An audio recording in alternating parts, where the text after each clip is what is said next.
Bonjour chers tous, j'espère que mon message vous va bien. Encore moi, votre fidèle serviteur, pour vous présenter cette capsule, la capsule 07 en avance sur l'analyse et le dimensionnement d'un tableau extensible à 4 cellules. C'est une feuille très importante pour moi, que je privilégie beaucoup et que je n'aime pas donner. Mais bon, à un moment ou à un autre, comme on le dit, le partage nous enrichit. Donc, il s'agit d'une feuille qui permettra de faire le dimensionnement d'un dialogue sensible à 4 cellules, c'est-à-dire que vous pouvez utiliser cette feuille-là pour faire des dialogues à une cellule, deux cellules, trois cellules, et enfin 4 cellules. Donc, moi, c'est, comme je le dis toujours, docteur Djidoula Tako, ingénieur civil et docteur en génie civil. Je suis enseignant vacataire aux deux yeux à l'Université de Lomé, à l'IFTS et à l'ESPC. L'objectif de cette petite présentation qui va vous permettre d'avoir une feuille sur le calcul des DALO sur la plateforme Software Learning. L'objectif, les objectifs sont les suivants. D'abord, choisir le nombre de cellules géométriques, voir la géométrie. Automatiser le calcul des charges sur le DALO, analyser la sollicitation sur le DALO, faire le dimensionnement. Et ce qui est intéressant, c'est que cette feuille nous permettra de faire le dessin structural du DALO en question. Alors, sans plus tarder, allons dans les détails. Je vais directement aller dans la présentation de la feuille. Voilà. Voilà comment la feuille, elle se présente. On a ici la manière dont le DALO se présente. Ici, par défaut, ça se présente comme un DALO avec 4 cellules. Mais on peut modifier, bien sûr, tout cela. D'accord? Donc, on choisit les unités du système international. On choisit les caractéristiques du béton que nous allons utiliser. Les caractéristiques du béton en compression, en traction, le module de béton, le poids volumique du béton.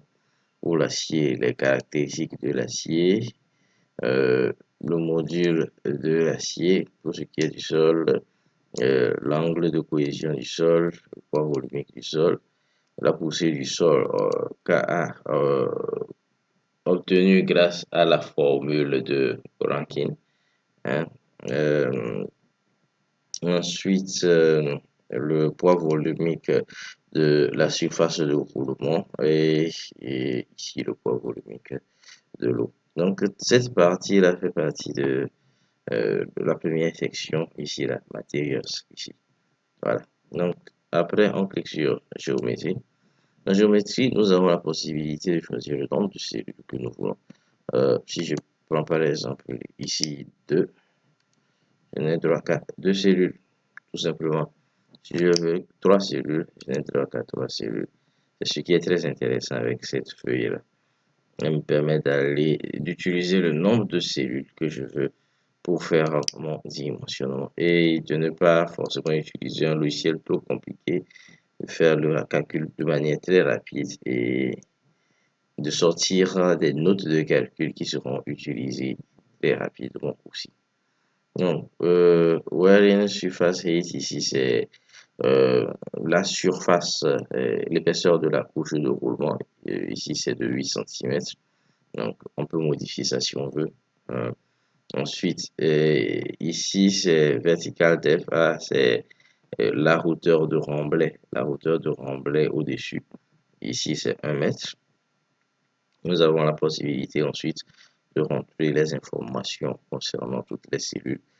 Elles sont détaillées sur l'image là et c'est à nous de rentrer.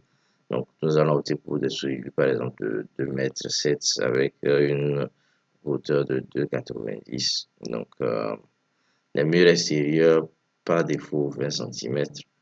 Bon, Ouais, on peut faire sentir, mais ça m'a l'air un peu léger. Je peux les ramener par exemple à 25. Et les murs intérieurs, eux, par contre, les ramener à du 30 centimètres. Donc, et les épaisseurs de la couche de roule, épaisseur de la partie supérieure, par exemple, je peux ramener ça, par exemple, à du 30 centimètres. Mais si c'est bon, euh, on verra ça dans les calculs. On verra ça dans les calculs. Donc, une fois que j'ai joué sur euh, la géométrie, je peux jouer sur les charges ensuite. D'accord? Et on a les charges là. Loads, kilonewton par mètre carré par mètre, équivalente lane load qui est 9,3. Équivalent lane load, c'est quoi? Je vais ouvrir un document très rapidement. Je pense que c'est un document sur euh, l'Eurocode.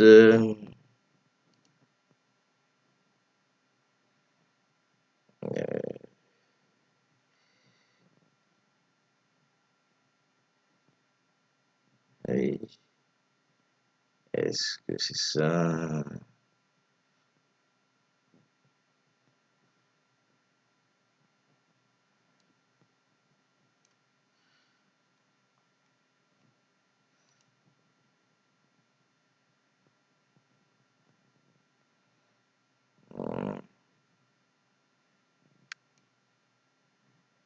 Ah, voilà, c'est ça. C'est un document sur l'Eurocode. D'accord? Eurocode 1, base de calcul et action sur les structures. Partie 3, charge sur les courants du trafic. C'est important que vous ayez ces documents-là, toutes les Eurocodes là. Si vous ne pouvez pas les avoir, vous pouvez me contacter pour que je vous les fournisse ou bien vous pouvez les acheter aussi sur le net. C'est beaucoup plus rigolo. Donc là, équivalence des nodes là, c'est quoi? C'est cette charge-là qui est dans ce tableau-là. Quand je vais dans la partie action du trafic routier, d'accord, action du trafic routier, le code 1 me dit que je peux prendre une charge pour mes dallos ou bien pour mes ponts de 9 kN par mètre carré par mètre pour les voies, d'accord. Pour avoir une, bon, à partir du moment où il y a plusieurs voies, je peux aller à deux séquences. Bon. Elle me dit que je peux prendre 9 kN par mètre carré par mètre linéaire pour les voir. Et donc ici, dans le cadre de la formule, ici, pour tenir compte des coefficients de majoration dynamique euh, et aussi des autres normes, il y a la norme HTO, je pense, qui recommande 9,3. Moi, je mets 9,3 tout simplement. D'accord. Donc, automatiquement, les poids propres me seront calculés. Les poids propres me seront calculés. Les charges d'exploitation aussi me seront calculées. Les charges d'exploitation, dans les charges d'exploitation, il y a les load vertical. En fait, c'est l'effet vertical qui revient et effectivement sur chaque cellule. On va dire que c'est une partie de l'effet de ceci-là qui revient sur chaque cellule. Et l'enload horizontal est fait, c'est euh, l'action horizontale qu'a, comment dire, les charges roulantes là sur le DALO. J'ai la possibilité ici là de tenir compte des actions de l'eau mon, dans mon DALO aussi ici. Alors, une fois que ceci est fait, il y a une analyse qui me sera faite. L'analyse sera faite déjà à partir de l'analyse. Pour ceux qui préfèrent avoir juste les résultats de l'analyse et puis aller travailler, vous pouvez récupérer les résultats de l'analyse et continuer votre travail. Mais tout simplement, on peut continuer, on peut analyser les murs par exemple pour voir qu'est-ce qu'ils proposent, qu'est-ce qu'on peut faire pour ferrailler les murs, qu'est-ce qu'on peut faire pour ferrailler, euh, quand je dis les murs, c'est-à-dire les pieds droits, les murs extérieurs et intérieurs, les slabs, c'est les tabliers et dit. Donc, tant que les endroits où c'est rouge, c'est là qu'il y a des problèmes. Euh, bon, par exemple, ici, je vais essayer de faire, par exemple, les murs extérieurs.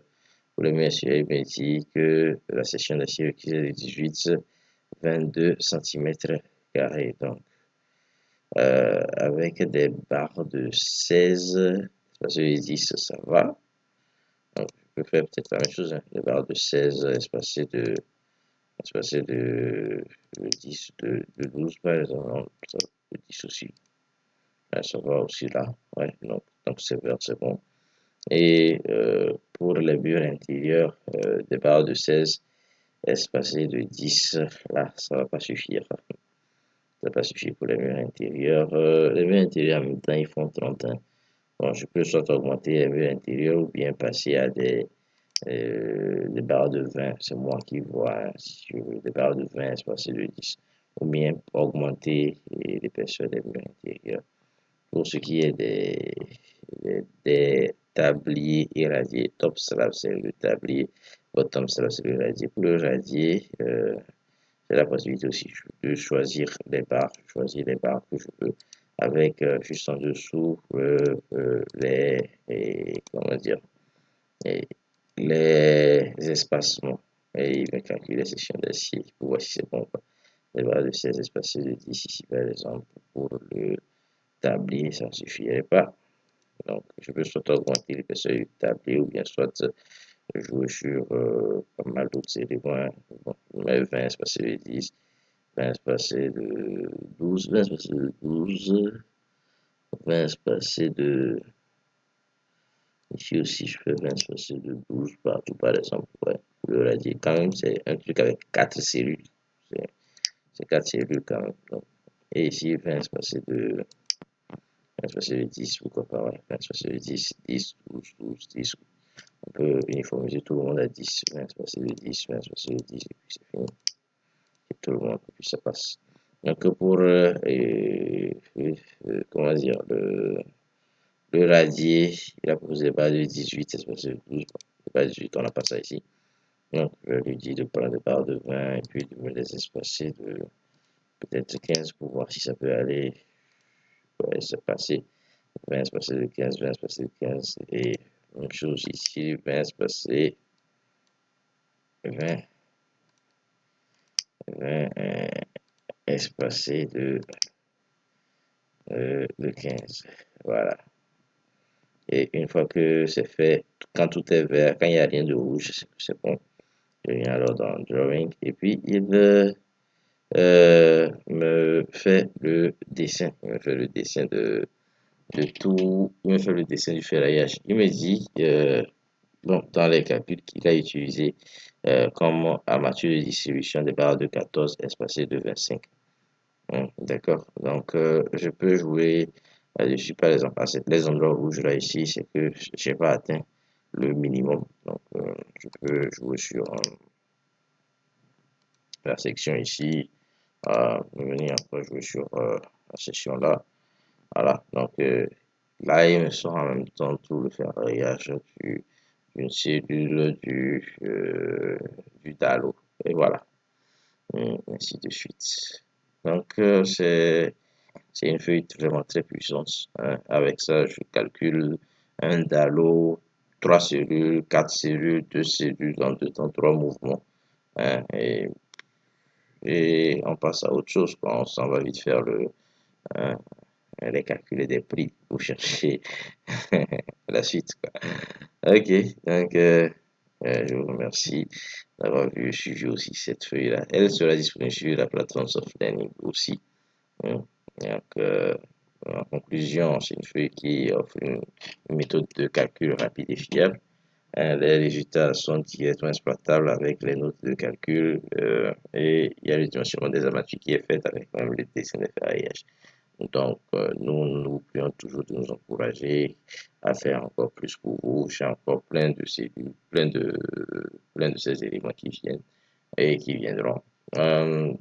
Euh, si par exemple je vais mettre ces différentes feuilles-là dans des packs. Si vous voyez que vous ne voulez pas payer tout le pack, que vous voulez payer seulement une seule feuille par exemple, vous pouvez me faire signe et puis on pourra voir comment gérer ça. Merci beaucoup pour avoir suivi jusque-là. À toutes.